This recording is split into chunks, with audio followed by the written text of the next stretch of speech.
Hello everyone. स्वागत है आप सभी को हमारे यूट्यूब चैनल जेपी क्लासेस पे।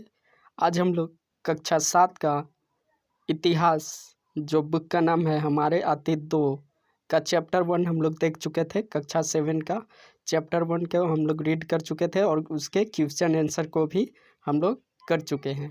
आज का सेशन में हम लोग चैप्टर 2 का अध्ययन करेंगे।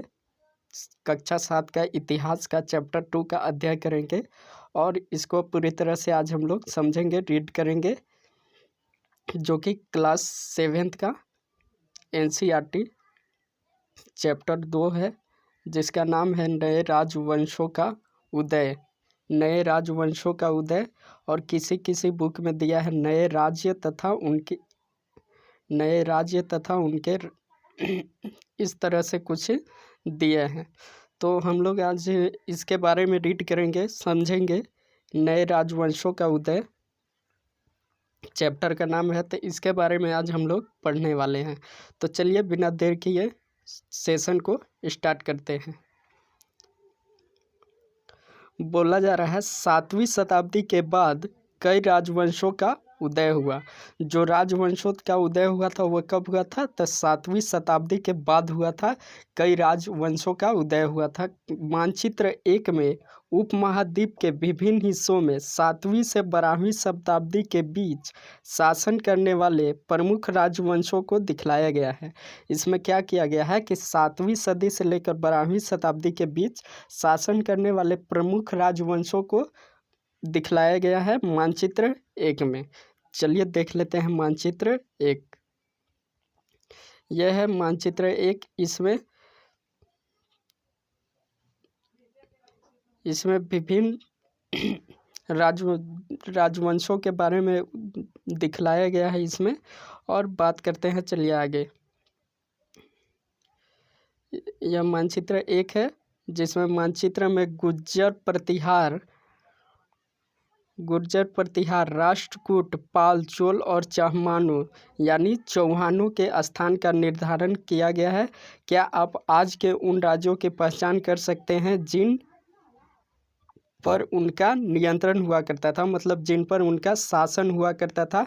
उस राज्यों को इस महाद्वीप में खोजना है, बोला जा रहा है। तो चलिए चैप्टर शुरू करते हैं।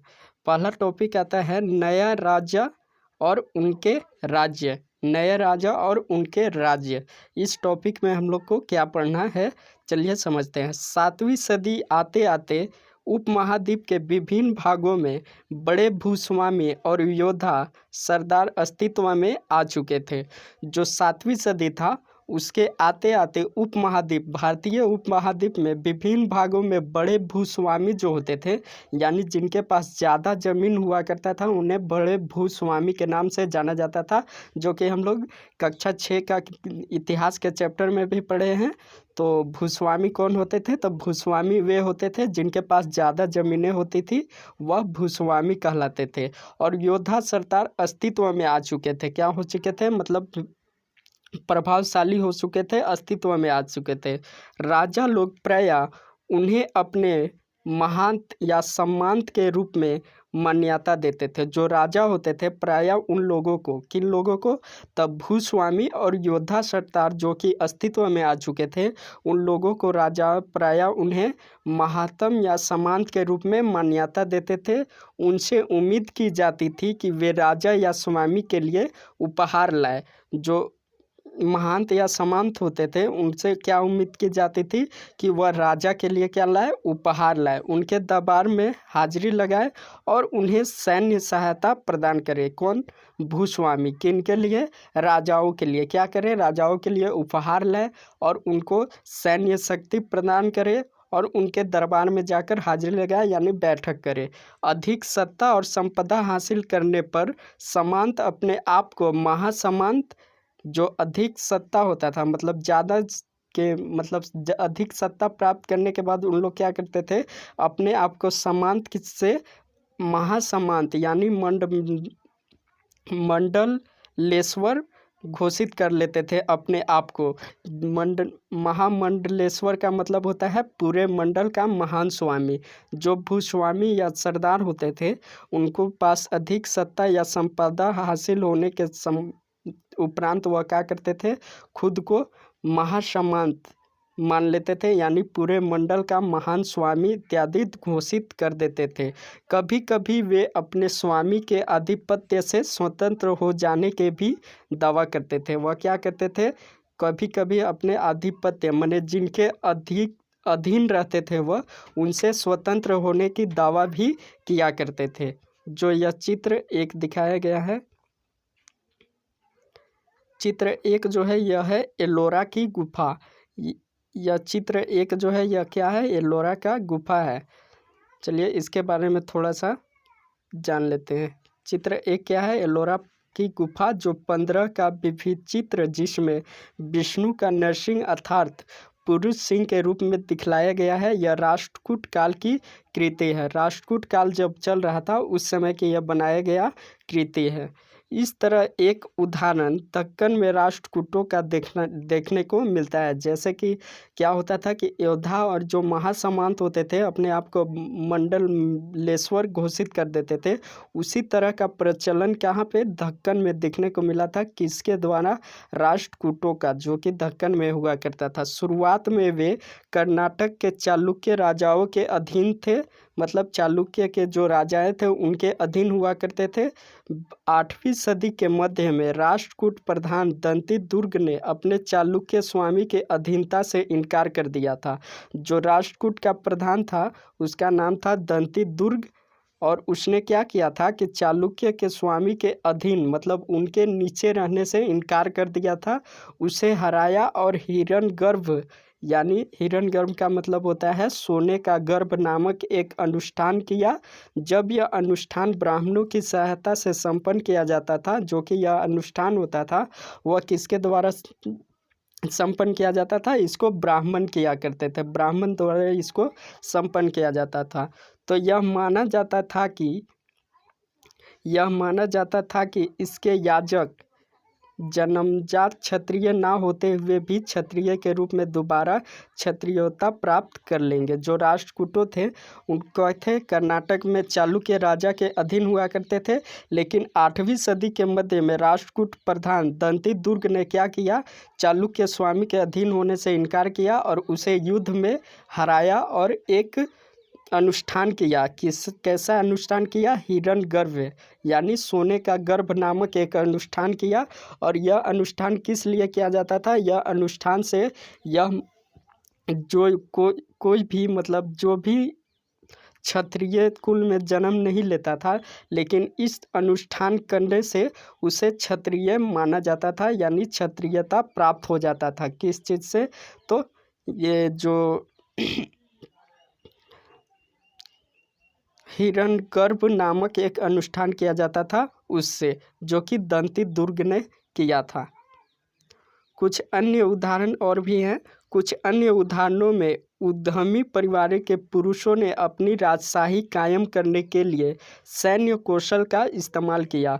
कुछ और जो उद्यमी परिवार के पुरुष होते थे वह अपनी राजशाही को कायम रखने के लिए, बनाए रखने के लिए सैन्य कौशल का इस्तेमाल किया, यानी सैनिकों का इस्तेमाल किया। मिसाल के तौर पर कंदब, मयूरशर्मन और गुजर प्रतिहार हरिश्चंद्र ब्राह्मण थे।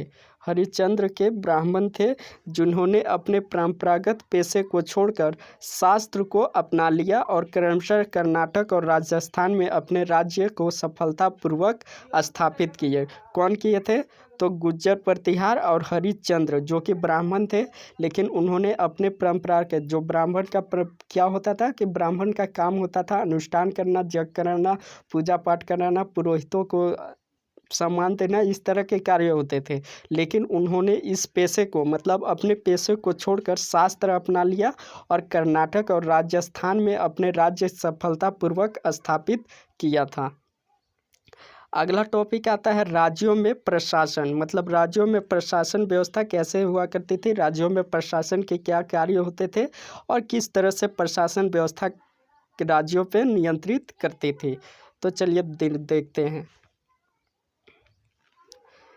इन नए राजाओं में से कईयों ने महाजधिराज यानी राजाओं के राजा, त्रिभुवन चक्रवर्ती यानी तीन भुवनों की स्वामी और इसी तरह की अन्य भारी भरकम उपाधियां धारण की थी। इन राजाओं जो राजा हुआ करते थे इनमें से कईयों को कई तरह की उपाधियां दी गई थी, जैसे महाराजधिराज यानी राजाओं के राजा, त्रिभुवन चक्रवर्ती यानी तीनों भुवनों का स्वामी, इस तरह के अन्य भारी भरकम उपाधियां धारण की। लेकिन इस तरह के दावे के बावजूद वे सामंतों और साथ ही साथ किसान, व्यापारी तथा ब्राह्मणों के संगठनों के साथ अपनी सत्ता की साझेदारी करते थे। मतलब क्या होते थे कि इस तरह का उपाधि होने के बाद भी वह निम्न पुरुष जो होते थे, मतलब जो भी किसान, व्यापारी, ब्राह्मण जो भी आते थे, इन सभी का सत्ता की साझेदारी कर कर ही वह अपना राज्य घोषित किया करते थे। इन सभी राज्यों में उत्पादकों अर्थात किसानों, जो उत्पादक होते थे तो उत्पादकों मतलब क्या, उत्पादन करने वाले, तो उत्पादन करने वाले कौन होते थे, किसान होते थे। यानी किसानों, पशुपालकों, कारीगरों से संसाधन इकट्ठे किए जाते थे। क्या किए जाते थे कि किसान, पशुपालक और जो कारीगरों होते थे उनसे संसाधन इकट्ठा किया जाता था। इनको अक्सर अपने उत्पादनों का एक हिस्सा त्याग करने के लिए मनाया या बाध्य किया जाता था। मतलब क्या होता था कि इन जो भी इन कार्य करते थे, जैसे किसान, अगर किसान खेती करेगा तो उसको एक हिस्सा त्यागना पड़ेगा, एक हिस्सा राजाओं को देना पड़ता था। जो पशुपालक होते थे वह पशुपालक करके जो भी धन अर्जित करते थे उसका एक हिस्सा राजाओं को दिया जाता था। कभी कभी इस हिस्से को लगान मानकर वसूला जाता था, क्योंकि प्राप्त करने वाले जो होते थे वह क्या होते थे, भूस्वामी होने का दावा किया करते थे और राजस्व व्यापारियों से भी लिया जाता था। इस तरह से व्यापारी, कारीगर जो भी होते थे, किसान, उन लोगों से कर वसूला जाता था एक हिस्सा, या कभी कभी लगान के रूप में भी लिया जाता था। तो इस प्रकार से प्रशासन व्यवस्था था। कुछ यहाँ पे दिया हुआ है, इसको पढ़ लेते हैं। 400 कर। तमिलनाडु में शासन करने वाले चोल वंश के अभिलेखों में विभिन्न किस्म के करों के लिए 400 से ज़्यादा सूचक शब्द मिलते हैं। जो तमिलनाडु था वहाँ पे शासन करने वाले कौन से वंश थे, तो चोल वंश थे, और उनके अभिलेखों से विभिन्न किस्म के करों का उल्लेख मिलता है, जिसमें से 400 से भी ज़्यादा सूचक शब्द मिलते हैं। सबसे अधिक उल्लेखित कर है वैटी, जो कि नगद की बजाय जबरन श्रम के रूप में लिया जाता था। यानी जबरन श्रम और कदमाई यानी भू राजस्व थे। मकान पर छाजा डालने पर लगान करने वाले, खजूर या ताड़ के पेड़ पर चढ़ने के लिए सीढ़ी के इस्तेमाल पर भी लगान करते थे। पारिवारिक संपत्ति का उत्तराधिकारी हासिल करने के लिए भी कर वसूला जाता था, इत्यादि के लिए भी उल्लेख मिलता है। मतलब क्या होता था उस समय तमिलनाडु में, चोल वंश के जो राजा हुआ करते थे वह क्या करते थे कि वहाँ के जो भी प्रजा होते थे उनको, मतलब घर के ऊपर छत लगाना है तो उसके लिए भी कर चुकाना पड़ता था, पेड़ पौधे काटने हैं उसके लिए भी, पेड़ पे चढ़ना है, मतलब हर एक कार्य के लिए उन्हें कर देना पड़ता था।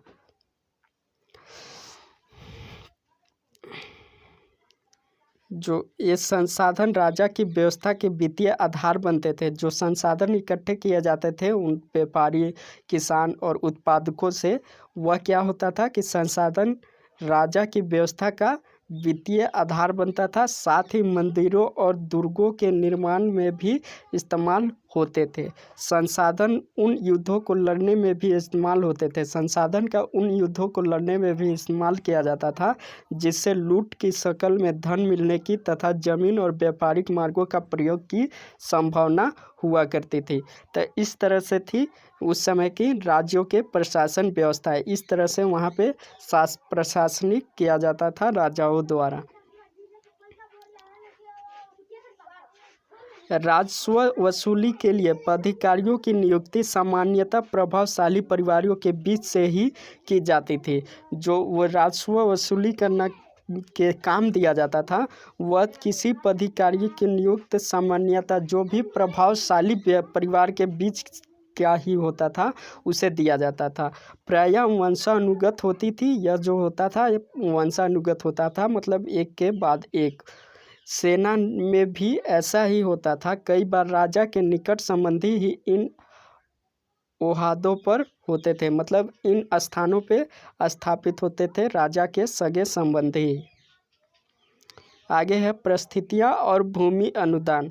तब परिस्थितियाँ क्या होता है इसके बारे में हम लोग पीछे के चैप्टर्स में भी पढ़ चुके हैं। तब परिस्थितियाँ उसे कहा जाता है जो किसी राजा या किसी व्यक्ति विशेष के वस्तु की प्रशंसा में लिखी गई ग्रंथ को परिस्थिति कहा जाता है। तो परिस्थितियाँ और भूमि अनुदान, तो इस चैप्टर आता है, यह अगला टॉपिक है, इस पे बात करते हैं। परिस्थितियों में ऐसे ब्यौरे होते हैं जो शब्दतः सत्य नहीं भी हो सकते हैं। जो परिस्थितियाँ है वो क्या होता है, बढ़ा चढ़ा कर लिखा गया होता है। किसी को परिस्थितियाँ में क्या होता है कि हमेशा ही वर्णन किया जाता है, उनके अधिक मूल्यवान चीज़ों को उनकी प्रशंसा की जाती है, तो सामान्यतः यह हमेशा सत्य नहीं होता है। लेकिन परिस्थितियाँ हमें बताती है कि शासक खुद को कैसा दर्शाना चाहते थे। मिसाल के लिए शूरवीर विजयी योद्धा के रूप में ये विद्वान ब्राह्मणों द्वारा रची गई थी, जो अक्सर प्रशासन में मदद किया करते थे। जो परिस्थितियाँ था वह इस बात को उल्लेख करती है कि लोग अपने बारे में किस तरह से दर्शाना चाहते थे। परिस्थितियाँ के माध्यम से ही पता चलता है, क्योंकि परिस्थितियाँ में खुद का विवरण दिया रहता था, मतलब खुद का बढ़ा चढ़ा कर वर्णन किया जाता था, तो इससे पता चल जाता था कि कौन अपने आप को किस तरह से दिखाना चाहता था। नागभट्ट की उपलब्धियाँ, इसको थोड़ा सा देख लेते हैं। नागभट्ट की उपलब्धियाँ, कई शासकों ने परिस्थितियों में अपनी उपलब्धियों का व्याख्यान किया। आपने पिछले साल गुप्त शासक समुद्रगुप्त की परिस्थिति के बारे में पढ़ा था, जो कि हम लोग कक्षा 6 में पढ़े थे। समुद्रगुप्त की परिस्थितियाँ, परिस्थितियाँ क्या होती है, या तो किसी राजा या किसी वस्तु विशेष की वर्णन में बढ़ा चढ़ाकर वर्णन किया जाता है, प्रशंसा कर कर लिखा गया ग्रंथ ही परिस्थितियाँ कहलाता है। तो इसके बारे में हम लोग कक्षा 6 का इतिहास समुद्रगुप्त जो चैप्टर था उसके बारे में पढ़ चुके हैं। परिस्थितियाँ प्रायः संस्कृत में लिखी गई थी। ग्वालियर मध्य प्रदेश में पाई गई एक परिस्थिति में प्रतिहार नरेश नागभट्ट के कामों का वर्णन इस प्रकार किया गया है, जो कि मध्य प्रदेश ग्वालियर में पाई गई एक परिस्थिति है जिसे संस्कृत में लिखा गया है, और उसमें प्रतिहार नरेश नागभट्ट के कामों का वर्णन किया गया है। आंध्र, सैर्व, सिंध, विदर्भ यानी महाराष्ट्र का एक हिस्सा और कलिंग उड़ीसा का एक हिस्सा के राजा उनके आगे तभी धराशायी हो गए जब वे राजकुमार थे।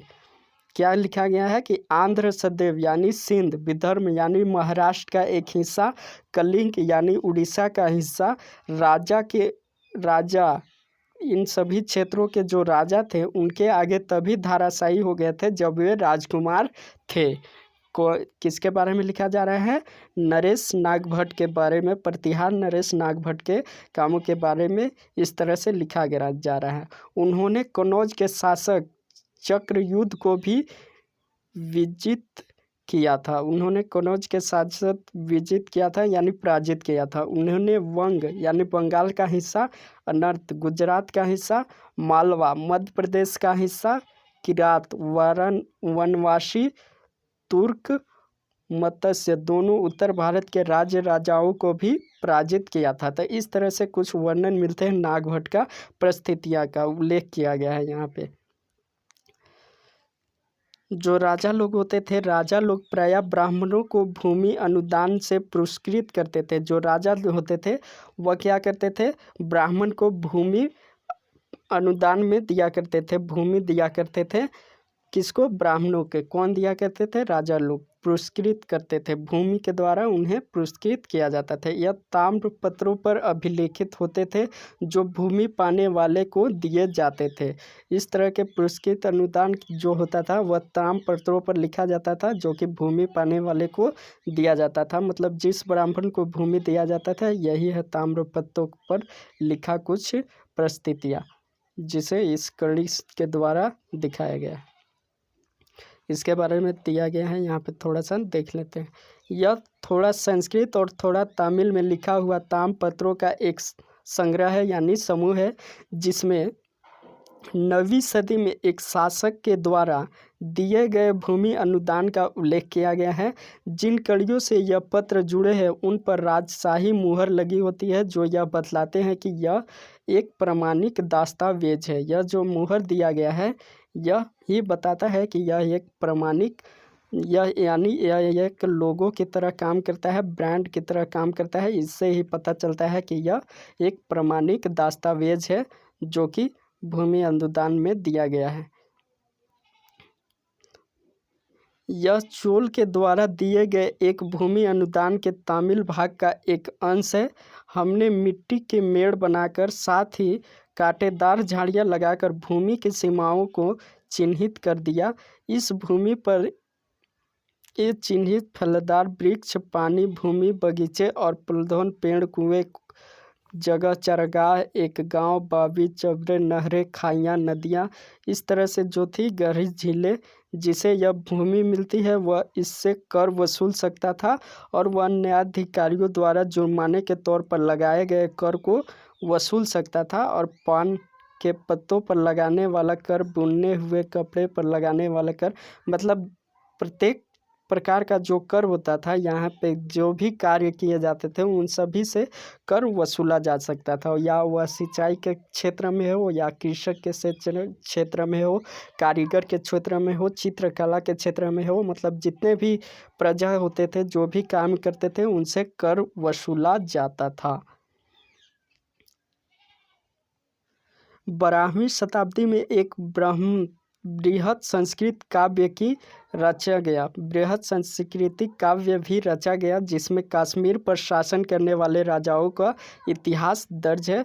इसे कल्हण नामक एक रचनाकार द्वारा रचा गया। कल्हण ने अपना वृत्तांत लिखने के लिए शिलालेखों, दस्तावेज और प्रत्यक्ष दर्शियों के वर्णन और पहले के इतिहासों का समेत अनेक तरह के स्रोतों का इस्तेमाल किया था।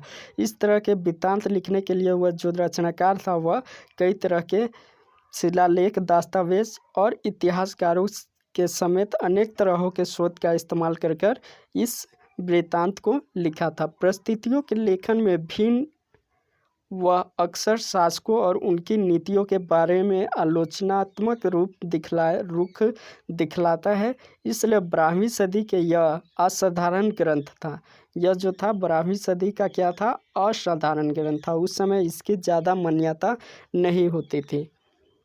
धन के लिए युद्ध, अगला टॉपिक आता है धन के लिए युद्ध।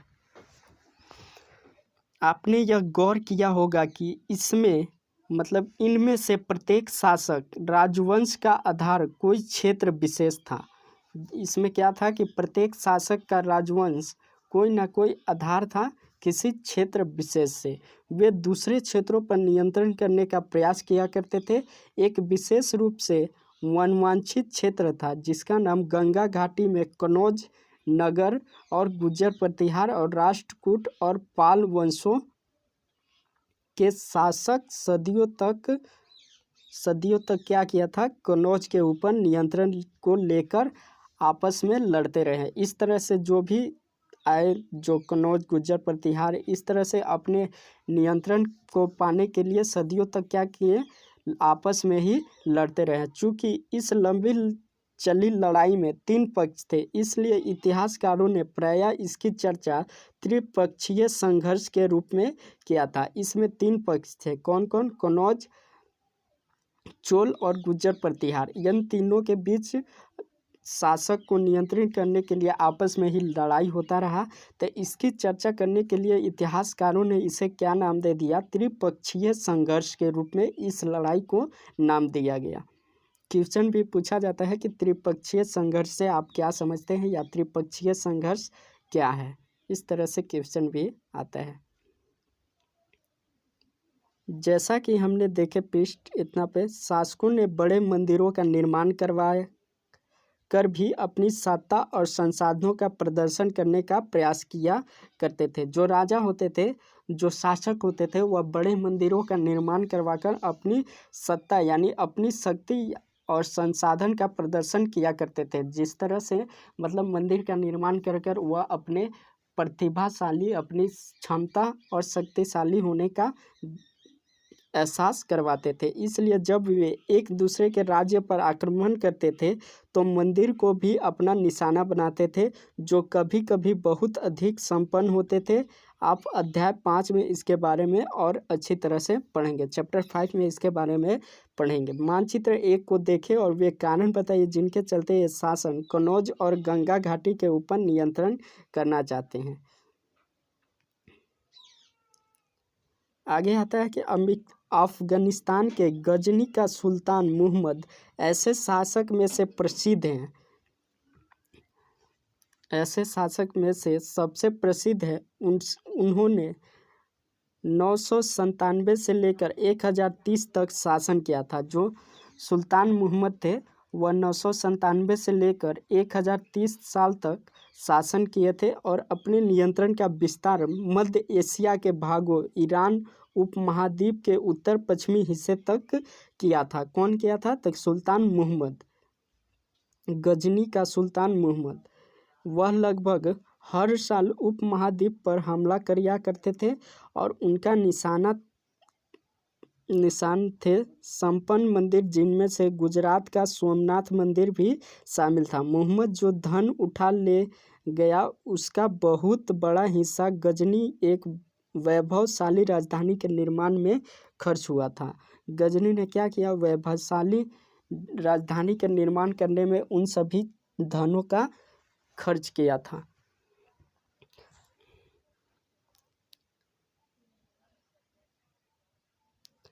आगे आता है सुल्तान मुहम्मद अपने द्वारा जीते गए लोगों के बारे में कई बातें जानना चाहते थे। वह कई बातें जानना चाहते थे जो उनके द्वारा जीते जाते थे उनके बारे में। उसने अल बेरूनी नामक एक विद्वान को इस उपमहाद्वीप का लेखा जोखा लिखने का काम सौंपा।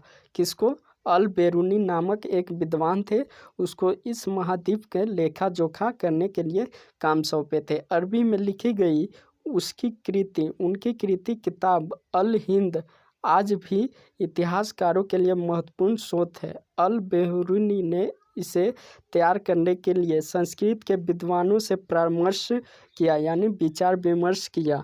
मानचित्र 1 को दोबारा देखिए और विचार विमर्श कीजिए कि चहमानों ने अपने इलाकों का विस्तार करना क्यों चाहते थे। युद्ध करने वाले दूसरे राजाओं में कौन थे? सबसे प्रसिद्ध थे जो कि अभी हम लोग पढ़े। उसके बाद कौन थे? चहमान थे। दूसरे राजाओं में से कौन थे? चहमान थे, जो बाद में चौहान के रूप में जाने लगे। जो चहमान थे उन्हें चौहान के रूप में जाने लगा। वे दिल्ली और अजमेर के आसपास के क्षेत्र पर शासन किया करते थे। जो चौहान होते थे वह दिल्ली और उसके आसपास अजमेर के आसपास के जो क्षेत्र थे उस पर शासन किया करते थे। उन्होंने पश्चिम और पूर्व की ओर अपना नियंत्रण क्षेत्र का विस्तार करना चाहा, जहां उन्हें गुजरात के चालुक्यों और पश्चिमी उत्तर प्रदेश के गढ़वालों से टक्कर लेनी पड़ी। गुजरात के चालुक्य वंश से और पश्चिमी उत्तर प्रदेश के गढ़वालों से टक्कर लेनी पड़ी, यानी युद्ध करना पड़ा। चहमानों का सबसे प्रसिद्ध शासक था पृथ्वीराज तृतीय, जो कि 1168 से 1192 तक रहे थे, जिसने सुल्तान मुहम्मद गोरी नामक अफगान शासक को 1191 में ईस्वी में हराया था, लेकिन दूसरे ही साल 1192 में उनके हाथों हार गया। उसके हाथों से क्या हो गए थे? हार गए थे। चोल राज्य के बारे में जानते हो। चोल राज्य का जो विस्तार था उदयपुर से तंजावुर तक था। चोल वंश सत्ता में कैसे आया? तो कावेरी डेल्टा में मुटियार नाम से प्रसिद्ध एक छोटे से मुखिया परिवार की सत्ता थी। एक कांचीपुरम के पल्लव राजाओं के महंत थे।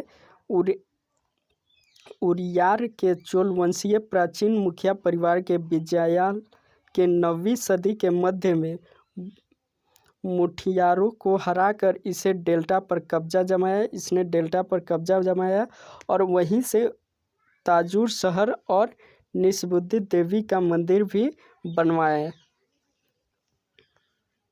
यह कुछ मानचित्र हैं। हम लोग इस क्षेत्र के बारे में अभी पढ़ रहे हैं। मंदिर बनवाए और क्या क्या था, विजयलाल के उत्तराधिकारियों ने पड़ोसी इलाकों को जीता और उसका राज्य अपने क्षेत्रफल तथा शक्ति दोनों रूपों में बढ़ता गया। दक्षिण और उत्तर के षड्यंत्र और पल्लव के इलाकों में इस राजाओं का हिस्सा बना लिया गया और राज्य प्रथम राजा प्रथम जो सबसे शक्तिशाली थे वह चोल शासक माना जाता था, जो कि 985 में राजा बना और उसी ने इनमें से ज़्यादातर क्षेत्रों पर अपना नियंत्रण का विस्तार किया। यानी अधिक क्षेत्र पर विस्तार करने वाले और सबसे महान राजा में किसे माना गया, तो चोल के जो शासक हुआ करते थे उसे सबसे प्रसिद्ध माना गया था और उनके साम्राज्य के प्रशासन का भी पुनर्गठन किया गया, यानी पुनर्निर्माण किया गया और राजा के पुत्र राजेंद्र प्रथम ने उसकी नीतियों को जारी रखा। इसके बाद उनके पुत्र बने राजा, जो कि राजेंद्र प्रथम ने उनकी नीतियों के उनके जो भी नियम कानून थे उनको जारी रखा और उसने गंगा घाटी, श्रीलंका तथा दक्षिण पूर्व एशिया के देशों पर हमला भी किया। इन अभियानों के लिए उसने एक जल सेना भी बनाई थी, यानी जल द्वारा युद्ध करने के लिए जल सेना भी तैयार किया था। कौन? राजेंद्र प्रथम, जो कि राजा राज्य के पुत्र थे।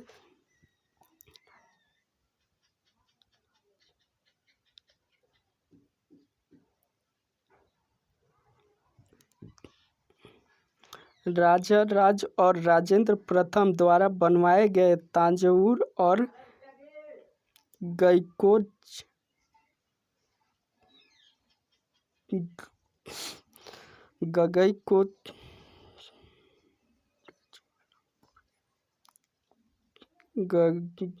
गगईकोचोलमपुर के बड़े मंदिर स्थापत्य और मूर्तिकला के दृष्टि से एक चमत्कार है। यह जो किया गया था वह राजेंद्र प्रथम द्वारा इस तरह से निर्माण किया गया था। चोल मंदिर अक्सर अपने आसपास विकसित होने वाली बस्तियों का केंद्र बन गए और ये शिल्प उत्पादन के केंद्र थे। ये मंदिर शासनों और अन्य लोगों द्वारा दी गई भूमि से भी संपन्न हो गए थे। इस भूमि की उपज उन सारे विशेषज्ञों को निर्वाह करने में भी खर्च की जाती थी जो मंदिर के आसपास रहा करते थे और उनके लिए काम करते थे। पुरोहित, मालकार, बावर्ची, मेहनतकार, संगीत, नृत्यक इत्यादि। दूसरे शब्दों में मंदिर सिर्फ पूजा आराधना के स्थान ही नहीं थे, बल्कि वे आर्थिक, सामाजिक, सांस्कृतिक जीवन के भी केंद्र था। मंदिर के साथ जुड़े हुए शिल्पों से संबंधित विशेष था कांस्य प्रतिमा बनाने का काम। चोल कांस्य प्रतिमाएं संसार की सबसे उत्कृष्ट कांस्य प्रतिमाओं में गिनी जाती थी। ज़्यादातर प्रतिमाएं देवी देवताओं की ही होती थी, लेकिन कुछ प्रतिमाएं भक्तों की भी बनाई गई थी। इस तरह से यह मंदिर है। गंगईकोंडचोलपुरम का मंदिर है, जिसका छत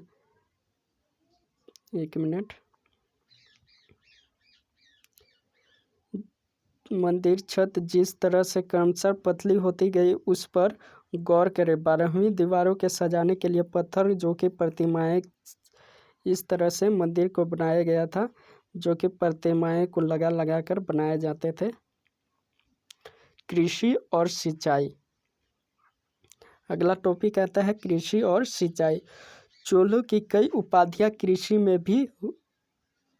कृषि में हुए नए विकासों के माध्यम से संभवतः हुए। जो चोल की कई उपाधियां था वह कृषि में हुए विकासों के माध्यम से भी संभव हुई थी, जो कि मानचित्र 2 में दिखाया गया। गौर कीजिए कि कावेरी नदी बंगाल की खाड़ी से मिलने से पहले कई छोटी छोटी शाखाओं में बटी होती है, यानी बट जाती है। ये शाखाएं बार बार पानी उलीचित, जिससे किनारों पर उपजाऊ मिट्टी जमा होती रहती है। शाखाओं का पानी कृषि विशेषता चावल की खेती के लिए आवश्यक आर्द्रता का मुहैया कराता है। हालांकि तमिलनाडु के दूसरे हिस्से में कृषि पहले ही विकसित हो चुके थे। जो तमिलनाडु था उसके दूसरे हिस्से में कृषि पहले से ही विकसित हो चुकी थी, पर 5वीं या 6ठी सदी में आकर ही इस इलाके में बड़े पैमाने पर खेती करना शुरू हुआ। कुछ इलाकों में जंगलों को साफ किया जाना था और कुछ दूसरे इलाकों में ज़मीन को समतल किया जाना था। डेल्टा क्षेत्रों में बाढ़ को रोकने के लिए तटबंध बनाए जाने लगे और पानी को खेतों तक ले जाने के लिए नहरों का निर्माण भी होने लगा था। कई क्षेत्रों में एक साल में 2 फसलें उगाई जा रही थी। कहाँ पे? तो तमिलनाडु के आसपास और तमिलनाडु के क्षेत्रों में कई जगहों पर फसलों की सिंचाई कृत्रिम रूप से भी करना जरूरी हो गया था। मतलब कृत्रिम रूप से किया जा रहा था सिंचाई के लिए कई पद्धतियां अपनाई जाती थी। कुछ इलाकों में कुएं खोदे गए तो कुछ अन्य जगहों पर बारिश के पानी इकट्ठे करने के लिए विशाल सरोवर बनाए गए, यानी नदी को बनाया गया। स्मरण रहे कि मतलब याद रहे कि सिंचाई के काम में योजना की ज़रूरत होती है, जैसे श्रम संसाधन व्यवस्थित करना, इन कामों की देख रेख करना और तय करना कि पानी का बंटवारा कैसे किया जाए। ज़्यादातर नए शासक साथ ही साथ गांव में रहने वाले लोगों ने इन गतिविधियों में सक्रिय रूप से दिलचस्पी दिखाई।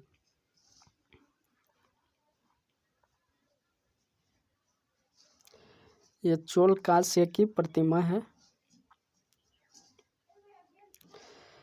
साम्राज्य का प्रशासन, अगला टॉपिक आता है साम्राज्य का प्रशासन। प्रशासन किस प्रकार संगठित था? जो प्रशासन था वह किस तरह से संगठित था? तो किसानों की बस्तियां जो कि उर कहलाती थी, जो किसान की बस्ती होती थी उसे उर कहा जाता था, सिंचित खेती के साथ बहुत समृद्ध हो गई थी, यानी बहुत विकसित हो गई थी। इस तरह के गांव के समूह को नांडू कहा जाता था। ग्राम परिषद को नांडू न्याय करने और कर वसूलने जैसे कई प्रशासनिक कार्य भी दे दिया करते थे। किसको? न्याय करने के लिए नांडू को। वेलेला जाति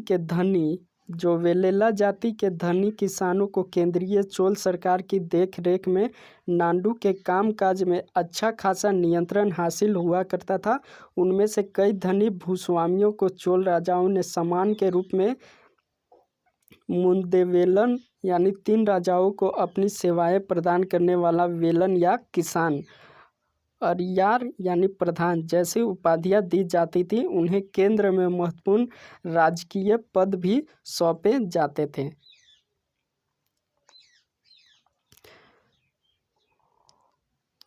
आगे उसी में है कि हमने देखा कि ब्राह्मणों को समय समय पर भूमि अनुदान यानी ब्रहदेव प्राप्त हुआ करता था। परिणाम स्वरूप कावेरी घाटी और दक्षिण भारत के दूसरे हिस्सों में ढेरों ब्राह्मण की बस्तियां अस्तित्व में आई।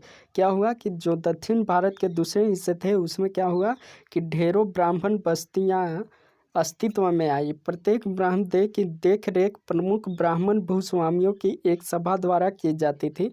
जो ब्राह्मणदेव हुआ करते थे उनकी देखरेख प्रमुख ब्राह्मण के जो भूस्वामी होते थे उनकी एक सभा द्वारा की जाती थी। ये सभाएं बहुत ही कुशलतापूर्वक काम किया करती थी। इनके निर्णय शिलालेख में प्रायः मंदिर की पत्थर दीवारों ब्यौरे दर्ज किए जाते थे और नगरम के नाम से ज्ञात व्यापारियों के संग भी अक्सर शहरों में प्रशासनिक कार्य संपादित किया करते थे।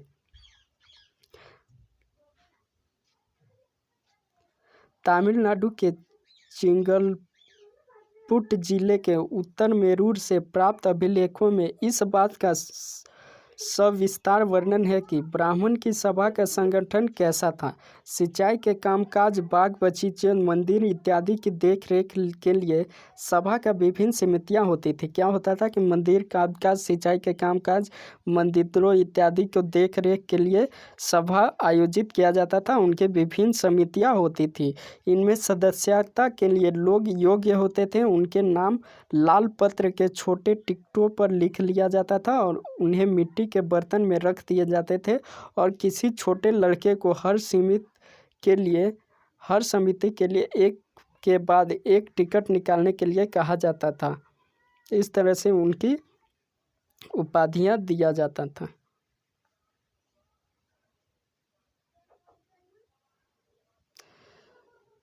इसके बारे में थोड़ा सा पढ़ लेते हैं। कुछ अभिलेख और लिखित सामग्री, इसमें क्या मिलता है? तो अभिलेख और लिखित सामग्री। उत्तर मेरूर अभिलेख के अनुसार सभा की सदस्यता के लिए इच्छुक लोगों को ऐसी भूमि का स्वामी होना चाहिए जहाँ भू राजस्व वसूला जाता था, जहाँ पे मतलब ज़मीन के लिए राजा कर वसूलते थे। उनके पास अपना घर होना चाहिए था। उनकी उम्र 35 से 70 साल के बीच होनी चाहिए थी। और क्या क्या नियम थे? उन्हें वेदों का ज्ञान होना चाहिए था। उन्हें प्रशासनिक मामलों की अच्छी जानकारी होनी चाहिए थी और ईमानदार होना चाहिए था। यदि कोई पिछले 3 सालों की किसी समिति का सदस्य रहा है तो वह किसी और समिति का सदस्य नहीं बन सकता। अगर 3 साल तक समिति का सदस्य रहा तो वह फिर किसी और भी समिति का सदस्य नहीं बन सकता था। जिसने अपने या अपने संबंधियों के खाते जमा नहीं कराए वह चुनाव नहीं लड़ सकता था। वह क्या कर सकता था? चुनाव नहीं लड़ सकता था। और क्या क्या दिया गया है? अभिलेखों में राजाओं और सशक्ति संपन्न पुरुषों के बारे में तो जानकारियाँ मिलती ही है, लेकिन यह जानना खास मुश्किल है कि साधारण मर्दों और औरतों को जीवन राज्यों में कैसा था। और 12वीं शताब्दी में तमिल कृति पेरिया पूर्णम में एक उदाहरण अंडूनर की सरहदों पर फूस की पुरानी छाजनों वाली छोटी झोपड़ियों से आटा फटा फुलाया एक ऐसा समूह जिसे ब्राह्मण और वेला प्रतिष्ठित समाज के बाहर मानते थे लोग का एक छोटा सा पुरवा था, जिसमें ओछे किस्म के पेशों से लगे खेतिहर मजदूर रहा करते थे। चमड़े की पटिया से घिरे हुए झोपड़िए के हाथों में छोटे मुर्गे मुर्गियों झुंडों में घुमा करते थे और गहरे रंग के बच्चे जो कि काले